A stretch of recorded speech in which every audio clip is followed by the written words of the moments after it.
ಎಲ್ರಿಗೂ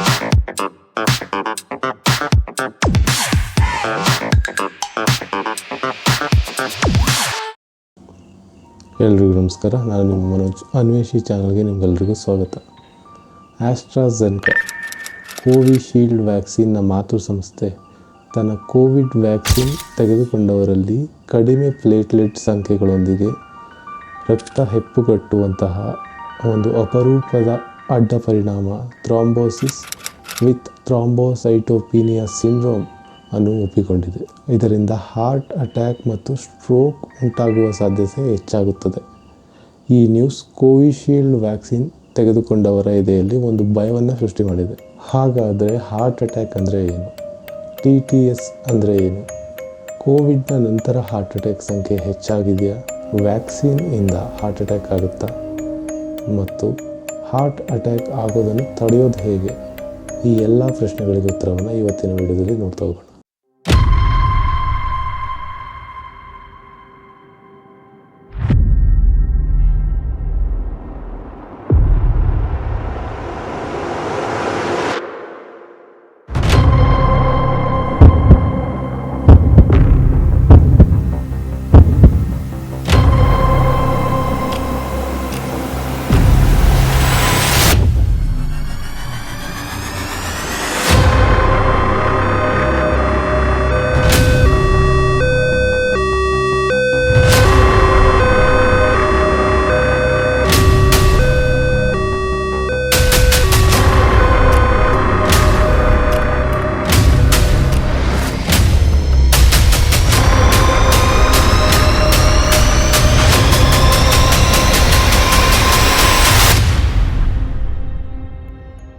ಮೊದಲಿಗೆ heart attack ಅಂದರೆ ಏನು?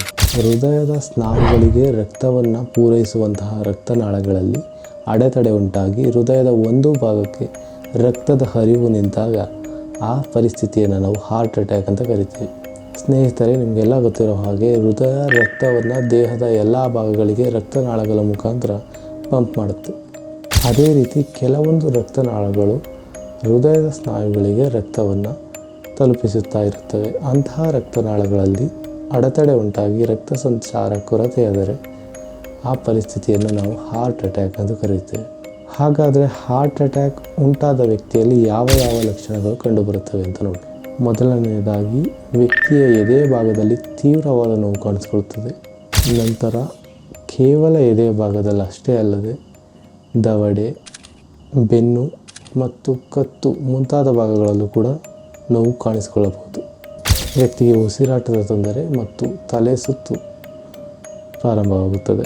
ನಂತರ ವ್ಯಕ್ತಿ ಬೆವರೋದಕ್ಕೆ ಶುರು ಮಾಡ್ತಾನೆ. ವಾಮಿಟಿಂಗ್ ಮತ್ತು ಹೊಟ್ಟೆ ಉರಿ ಕೂಡ ಕಾಣಿಸಿಕೊಳ್ಳುತ್ತದೆ. ಇಂತಹ ಸಂದರ್ಭದಲ್ಲಿ ವ್ಯಕ್ತಿಯನ್ನು ಆಸ್ಪತ್ರೆಗೆ ಸೇರಿಸುವುದು ನಮ್ಮ ಮೊದಲನೇ ಆದ್ಯತೆಯಾಗಿರಬೇಕು. ಎರಡನೆಯದಾಗಿ ಯಾವುದೇ ಲಕ್ಷಣಗಳು ಕಂಡುಬಂದರೆ ವ್ಯಕ್ತಿಗೆ ಆಸ್ಪಿರಿನ್ ಟ್ಯಾಬ್ಲೆಟ್ ಕೊಡುವುದು. ವ್ಯಕ್ತಿಯ ಹೃದಯ ಬಡಿತ ನಿಂತಿದ್ದರೆ CPR ಮಾಡಬಹುದು. ಆದರೆ ನೆನಪಿರಲಿ, ಆದಷ್ಟು ಬೇಗ ಹಾಸ್ಪಿಟಲ್ಗೆ ಕರೆದುಕೊಂಡು ಹೋದರೆ ಮಾತ್ರ ವ್ಯಕ್ತಿಯನ್ನು ಅಪಾಯದಿಂದ ಪಾರು ಮಾಡಬಹುದು. ಹಾಗಾದರೆ ಹಾರ್ಟ್ ಅಟ್ಯಾಕ್, ಹಾರ್ಟ್ ಫೇಲ್ಯೂರ್ ಮತ್ತು ಕಾರ್ಡಿಯಾಕ್ ಅರೆಸ್ಟ್ಗೆ ಇರುವ ವ್ಯತ್ಯಾಸ ಏನಂತ ನೋಡಿ. ಹೃದಯದ ರಕ್ತನಾಳಗಳ ತೊಂದರೆಯಿಂದ ಹೃದಯಕ್ಕೆ ರಕ್ತದ ಹರಿವು ಕಡಿಮೆಯಾದಾಗ ಅಥವಾ ನಿರ್ಬಂಧವಾದಾಗ ಹೃದಯಾಘಾತ ಸಂಭವಿಸುತ್ತದೆ. ಹೃದಯವು ದೇಹದ ಮೂಲಕ ಸಾಕಷ್ಟು ರಕ್ತವನ್ನು ಪಂಪ್ ಮಾಡಲು ಸಾಧ್ಯವಾಗದ ಸ್ಥಿತಿಯನ್ನು ಹೃದಯ ವೈಫಲ್ಯ ಎಂದು ಕರೆಯುತ್ತೇವೆ. ಅನಿಯಮಿತ ಹೃದಯದ ಲಯದಿಂದಾಗಿ ಎಲ್ಲ ಹೃದಯದ ಚಟುವಟಿಕೆಯ ಹಠಾತ್ ನಷ್ಟ ಉಂಟಾದಾಗ ಈ ಸ್ಥಿತಿಯನ್ನು ಹೃದಯ ಸ್ತಂಭನ ಎಂದು ಕರೆಯಲಾಗುತ್ತದೆ. ಹಾಗಾದರೆ ಹಾರ್ಟ್ ಅಟ್ಯಾಕ್ಗೆ ಮುಖ್ಯ ಕಾರಣಗಳೇನು ಅಂತ ನೋಡೋಣ. ಮೊದಲನೆಯದಾಗಿ ಅಧಿಕ ಕೊಬ್ಬಿನಾಂಶ. ನಿಮ್ಮ ದೇಹದಲ್ಲಿ ಅಧಿಕ ಕೊಬ್ಬಿನಾಂಶ ಇದ್ದರೆ ಹಾರ್ಟ್ ಅಟ್ಯಾಕ್ನ ಚಾನ್ಸಸ್ ಜಾಸ್ತಿ ಆಗಿರುತ್ತದೆ. ಎರಡನೆಯದು ಅಧಿಕ ರಕ್ತದೊತ್ತಡ. ಹೈ BP ಕೂಡ ಹಾರ್ಟ್ ಅಟ್ಯಾಕ್ಗೆ ಒಂದು ಮುಖ್ಯ ಕಾರಣ. ಇದಲ್ಲದೆ ಬೊಜ್ಜು, ಮಧುಮೇಹ ಮತ್ತು ತಂಬಾಕು ಉಪಯೋಗಿಸುವವರಲ್ಲಿ ಹಾರ್ಟ್ ಅಟ್ಯಾಕ್ ಚಾನ್ಸಸ್ ಜಾಸ್ತಿ ಇರುತ್ತದೆ. ಮತ್ತು ಫ್ಯಾಮಿಲಿ, ನಿಮ್ಮ ಏಜ್ ಮತ್ತು ನಿಮ್ಮ ಸ್ಟ್ರೆಸ್ ಲೆವೆಲ್ ಕೂಡ ನಿಮ್ಮ ಹೃದಯದ ಆರೋಗ್ಯದ ಮೇಲೆ ಪರಿಣಾಮ ಬೀರುತ್ತದೆ. ಹಾಗಾದರೆ COVID-19ನ ನಂತರ ಹಾರ್ಟ್ ಅಟ್ಯಾಕ್ ಸಂಖ್ಯೆ ಜಾಸ್ತಿ ಆಗಿದೆಯಾ? ಸ್ನೇಹಿತರೆ, 2012ರಿಂದಲೂ ಕೂಡ ಹಾರ್ಟ್ ಅಟ್ಯಾಕ್ನಿಂದ ಮೃತಪಟ್ಟವರ ಸಂಖ್ಯೆ ನಿಧಾನಗತಿಯಲ್ಲಿ ಏರುತ್ತಾನೇ ಇದೆ. ಆದರೆ ಕೋವಿಡ್ನ ನಂತರ ಹಾರ್ಟ್ ಅಟ್ಯಾಕ್ ಮತ್ತು ಹೃದಯ ಸಂಬಂಧಿ ಕಾಯಿಲೆಗಳ ಬಗ್ಗೆ ಜನರಿಗಿದ್ದ ಭಯ ಹೆಚ್ಚಾಗ್ತಾ ಹೋಗ್ತಾ ಇದೆ. ಇದಕ್ಕೆ ಕಾರಣ ಕೆಲವೊಂದು ಫೇಕ್ ನ್ಯೂಸ್ಗಳು.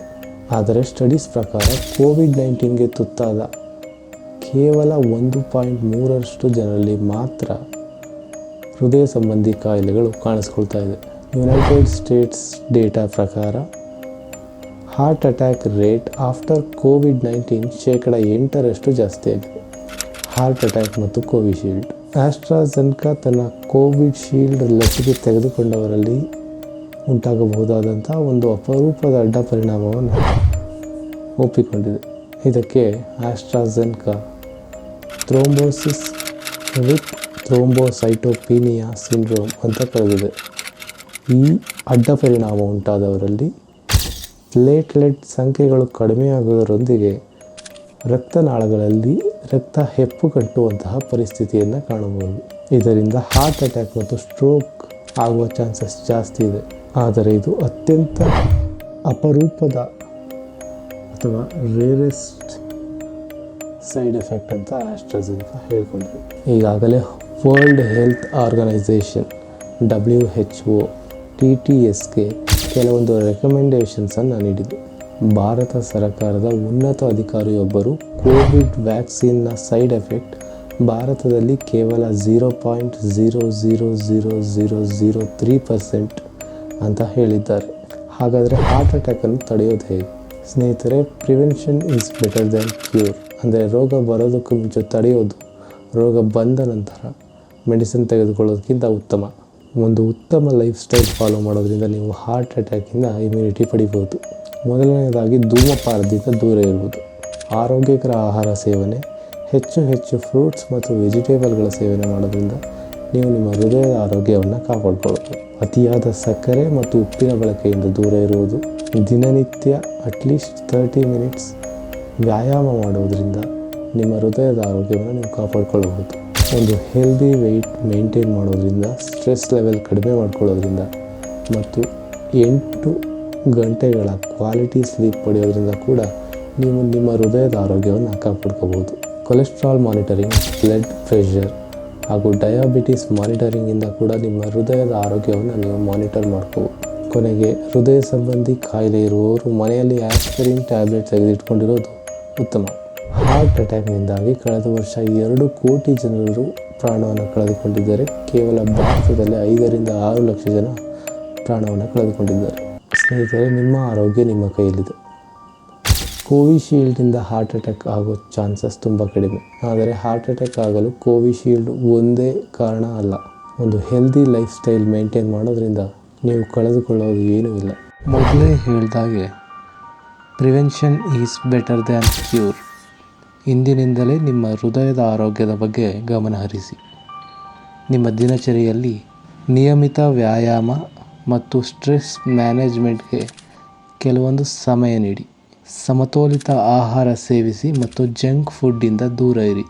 ಬನ್ನಿ ಎಲ್ಲರೂ ಸೇರಿ ಒಂದು ಆರೋಗ್ಯಕರ ಹೃದಯ ಸಮುದಾಯವನ್ನು ಸೃಷ್ಟಿಸೋಣ. ನೆನಪಿರಲಿ, ಹೆಲ್ತ್ ಈಸ್ ವೆಲ್ತ್. ಈ ವಿಡಿಯೋ ಇಷ್ಟ ಆಗಿದರೆ ಲೈಕ್ ಮಾಡಿ, ಶೇರ್ ಮಾಡಿ. ಇದೇ ಥರ ಇನ್ಫಾರ್ಮೇಟಿವ್ ವಿಡಿಯೋಗಾಗಿ ಅನ್ವೇಷಿ ಚಾನಲ್ಗೆ ಸಬ್ಸ್ಕ್ರೈಬ್ ಆಗಿ.